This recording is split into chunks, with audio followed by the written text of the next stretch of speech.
चंद्रयान-3 को लेकर इसरो ने बड़ी खुशखबरी दी है। पृथ्वी की परिक्रमा करते हुए धीरे धीरे चांद के करीब पहुंच रहा है चंद्रयान। नमस्कार दोस्तों, 14 जुलाई 2023 के दिन इसरो ने बाहुबली चंद्रयान-3 को अंतरिक्ष की सैर करते हुए चांद तक पहुंचाने के लिए रवाना कर दिया था और लॉन्च के महज 16 मिनट में इसरो के रॉकेट ने चंद्रयान-3 को पृथ्वी के ऑर्बिटल पाथ में छोड़ दिया था, जिसके बाद इसने अपने 42 दिनों के सफर की शुरुआत की थी।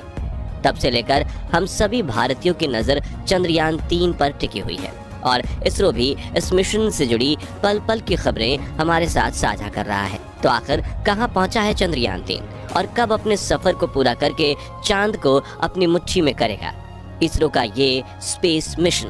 आइए जानते हैं इस मिशन से जुड़े सभी अपडेट्स। दरअसल चंद्रयान-3 मिशन में भारतीय स्पेस एजेंसी इसरो के हाथ एक बार और कामयाबी लगी है, जिसके बारे में जानने से पहले हम इस मिशन की कामयाबियों पर नजर डालते हैं। तो 14 जुलाई 2023 के दिन इसरो ने अपने सतीश धवन स्पेस सेंटर के LBM-3M4 रॉकेट के साथ चंद्रयान-3 को अंतरिक्ष के लिए रवाना किया था। ये शक्तिशाली रॉकेट हवा को चीरता हुआ चंद्रयान को अंतरिक्ष में ले गया था और फिर इसने चंद्रयान-3 को सही ऑर्बिट में छोड़ दिया था।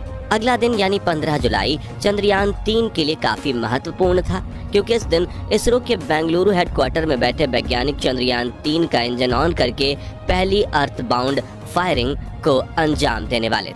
उस दिन इसरो ने बताया था कि चंद्रयान-3 को अपनी ऑर्बिट में आगे बढ़ाने की पहली कवायद सफलतापूर्वक पूरी कर दी गई है। साथ ही उन्होंने ये बताया कि अंतरिक्ष यान बिल्कुल ठीक कंडीशन में है और वो अपनी ऑर्बिट में बिल्कुल सही से आगे जा रहा है। अब आगे के अपडेट जानने से पहले हम आसान शब्दों में ये समझ लेते हैं कि आखिर चंद्रयान-3 किस तरह पर चलकर चांद की तरफ जाएगा और ये अर्थ बाउंड फायरिंग होती क्या है। तो बता दें कि चंद्रयान-3 को चांद तक पहुंचाने के लिए इसरो ने एक एलिप्टिकल यानी अंडाकार रास्ता चुना है, जिसमें चलते हुए चंद्रयान पहले पृथ्वी के 5 चक्कर लगाएगा, जिन्हें अर्थ बाउंड यानी अर्थ बाउंड्रीज कहा जाता है। और हर अर्थ बाउंड में चंद्रयान को पृथ्वी से दूर भेजने के लिए एक निश्चित जगह पर निश्चित समय के लिए इसके इंजन ऑन किए जाते हैं, जिन्हें अर्थ बाउंड फायरिंग कहा जाता है। इस तरह चंद्रयान-3 में 5 बार अर्थ बाउंड फायरिंग की जाएगी, जिसके बाद 6ठी बार इसके इंजन को थोड़ी ज्यादा देर ऑन रखकर इसे धरती के गुरुत्वाकर्षण सीमा से बाहर धकेल दिया जाएगा। फिर ये आगे बढ़ते हुए चांद के पास पहुंचेगा, जहां चांद का गुरुत्वाकर्षण इसे अपनी सीमा में पकड़ लेगा और फिर ये चांद के चक्कर लगाते हुए इसके और करीब पहुंचता चला जाएगा और आखिर में चांद की सतह से 100 किलोमीटर ऊंचाई की कक्षा में लगातार घूमता रहेगा, जहां से इसके मून लैंडिंग मिशन की शुरुआत होगी। चलिए चंद्रयान-3 मिशन की अगले अपडेट की बात करें तो 17 जुलाई के दिन इसरो ने बताया कि उन्होंने चंद्रयान-3 की दूसरी अर्थ बाउंड फायरिंग करके इसका second orbit raising manoeuvre perform कर लिया है और अब वो 41,603 किलोमीटर इंटू 226 किलोमीटर की कक्षा में चल रहा है। और 20 जुलाई के दिन इसरो ने चंद्रयान-3 मिशन को लेकर एक और खुशखबरी दे दी। जी हाँ, इसरो ने चंद्रयान-3 को अपनी ऑर्बिट में आगे बढ़ाने की तीसरी कवायद भी सफलतापूर्वक पूरी कर ली है, यानी उन्होंने प्लान के मुताबिक इसका अर्थ ऑर्बिटर रेजिंग मैन्यूवर भी परफॉर्म कर लिया है। यानी हम यूँ कह सकते हैं कि इसरो के बुद्धिमान वैज्ञानिकों ने चंद्रयान-3 के पहले 3 चरणों में अपार सफलता हासिल की है और इस वक्त भी सब प्लान के मुताबिक ही चल रहा है और जल्द ही चंद्रयान-3 पृथ्वी की गुरुत्वाकर्षण सीमा से बाहर निकलकर चांद की तरफ बढ़ने लगेगा। बता दें कि पृथ्वी और चांद के बीच करीब 3,84,400 किलोमीटर की दूरी है और अगर हम चंद्रयान-3 को चांद की तरफ सीधा रेखा में छोड़ते तो वो 4 से 5 दिनों में चांद पर पहुंच सकता था, लेकिन सीधे रास्ते के बजाय इसरो ने चांद तक पहुंचने के लिए अंडाकार रास्ता चुना है, क्योंकि इस तरह चांद पर जाने में ज्यादा ताकतवर रॉकेट की जरूरत नहीं पड़ती और कम बजट में ही किसी भी अंतरिक्ष यान को चांद तक पहुंचाया जा सकता है।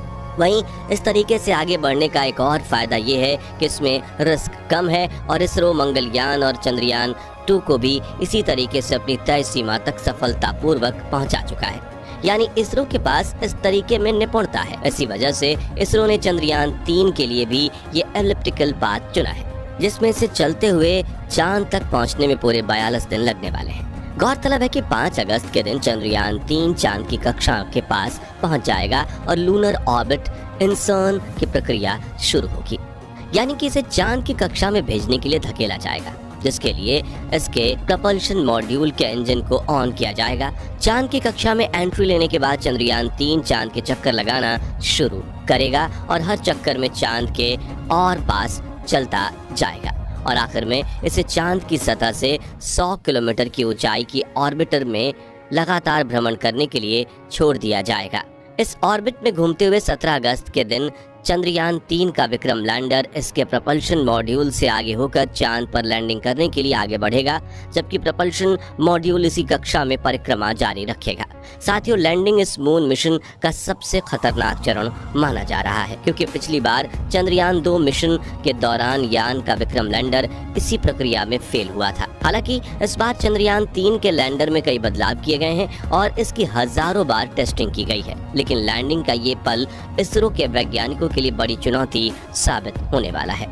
लेकिन हमें हमारे इसरो के वैज्ञानिकों पर पूरा भरोसा है कि वो 23 अगस्त के दिन चंद्रयान 3 के विक्रम लैंडर की चांद के दक्षिणी ध्रुव पर सफलतापूर्वक लैंडिंग करवाकर चांद को अपनी मुट्ठी में कर लेंगे। दोस्तों, चंद्रयान 3 की लैंडिंग के लिए चांद का दक्षिणी ध्रुव इसलिए चुना गया है क्योंकि ये उत्तरी ध्रुव के मुकाबले काफी बड़ा है और दुनिया की किसी भी स्पेस एजेंसी ने आज तक चांद के दक्षिणी ध्रुव में लैंडिंग नहीं की है। ऐसे में इसरो चांद के इस हिस्से में मौजूद खजाने की खोज करने में काफी दिलचस्पी दिखा रहा है।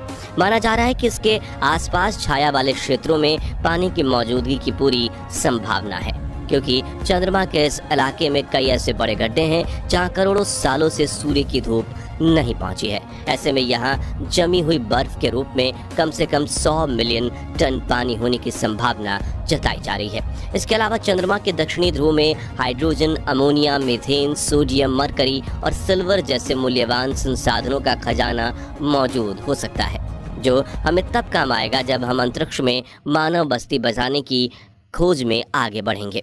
जी हाँ, इन दिनों दुनिया भर के वैज्ञानिक चांद और मंगल पर मानव बस्ती बसाने पर रिसर्च कर रहे हैं। ऐसे में अगर चांद और मंगल पर जरूरी संसाधन की मौजूदगी का पता लग जाए तो हम इंसानों के लिए वहां रहना काफ़ी आसान हो जाएगा। इस रिसर्च के लिए चंद्रयान 3 के विक्रम लैंडर पर कई इंस्ट्रूमेंट लगाए गए हैं। साथ ही इसके साथ प्रज्ञान रोवर भी भेजा गया है, जो लैंडर से उतरकर चांद की सतह पर आगे बढ़ेगा और डेटा कलेक्ट करके विक्रम तक भेजेगा। इसके बाद विक्रम रोवर ये डेटा चांद की कक्षा में घूम रहे चंद्रयान 2 के लैंडर के जरिए भारत में बैठी इसरो की टीम तक भेजेगा। इस तरीके से चांद की डीप स्टडी की जाएगी, जिसके लिए इस मिशन की अवधि 1 लूनर दिन रखी गई है। अब आप सोचेंगे कि सिर्फ 1 दिन में कितना डाटा कलेक्ट होगा, तो बता दें कि 1 लूनर दिन पृथ्वी के 14 दिनों के बराबर होते हैं। यानी विक्रम और प्रज्ञान चांद पर पूरे 14 दिन रहकर इसकी स्टडी करेंगे, जिसके बाद प्रज्ञान रोवर विक्रम लैंडर के पास वापस आ जाएगा और लैंडर इसे लेकर वापस चांद की कक्षा में आ जाएगा। साथियों, यहाँ आपको ये जानकर गर्व होगा कि चंद्रयान 3 पूरी तरह से मानव रहित मिशन है, यानी इसमें बैठकर कोई इंसान तो अंतरिक्ष में नहीं गया, लेकिन इसके स्पेस क्राफ्ट और लैंडर को पूरी तरह से इसरो की ग्राउंड टीम कंट्रोल कर रही है। इसरो की टीम 24 घंटे इस पर निगरानी रख रही है। साथ ही इस प्रोजेक्ट का बजट सिर्फ 615 करोड़ रुपए है, जबकि दुनिया की कोई स्पेस एजेंसी नहीं है जो इतने कम रुपए में इतने बड़े स्पेस मिशन को कर पाए, बल्कि उनके मिशन में तो हजारों करोड़ खर्च हो जाते हैं। इसलिए यहाँ इसरो के लिए तालियां तो बनती हैं। दोस्तों, क्या आप चंद्रयान 3 को चांद पर फतेह करते हुए देखना चाहते हैं? अगर हाँ, तो कमेंट बॉक्स में इसरो को अपनी दुआएं जरूर दीजिए।